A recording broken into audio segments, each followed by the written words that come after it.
আমারে তারা মারধর করিয়া একটা দোকানে নিয়ে আইলো। কার দোকান? দোকানটা হইলো আমাদের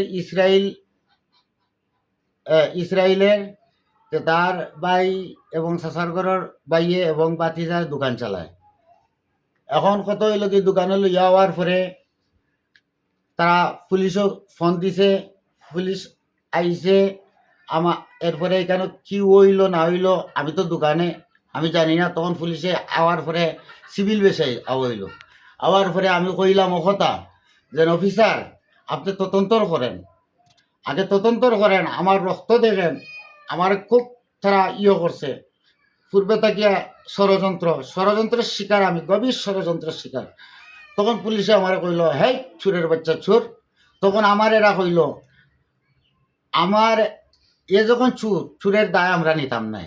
তখন পুলিশে আমার লইয়া গেল, নিয়া একদিন রাখলো আমার। দিনের আছে না রাত্রে আছে? ও রাইত রাখছে। তো তদন্তর ওসি স্যারে আমারে কইল এই, তখন আমি কইছি স্যার সব ষড়যন্ত্র স্যার। তখন স্যারে এটা বুঝছই, বুঝার পরে আমি এর ভিতরে আর জানি না, আমারে চালান করা হইলো 12 দিন। তারা নিয়ম নীতিভাবে যেইভাবে তারা করার তারা করছে চালান করলো। হন মূল্যবাজার যাওয়ার পরে আমারে এই কাস্টডি নেওয়া হইলো। এরপরে একটা ম্যাডাম আইলো, আব্দুল মালিক তোমার কেউ আসেনি, তোমারে দিয়া দিম,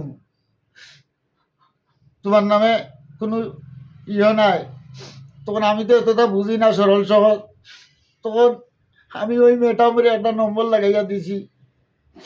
আমার মোবাইলে চার্জ আসিল না ওই সময়, 4 দিন বৃষ্টি আসিল, চার্জও আসিল না, কারেন্ট নাই। তখন ওই মোবাইলটা আমার গড় রইয়া গেছিল। তখন আমার তো নম্বরও মুখস্থ, আমার নম্বর। তখন আমি ম্যাডামের নম্বর লাগাইয়া দিয়া আগে আমি 2 কথা কইছি, কথা কোয়ার সুযোগ নাই কাস্টডি থাকি। এটা দেশবাসী সবাই জানেন, আইন প্রশাসন সবাই জানেন।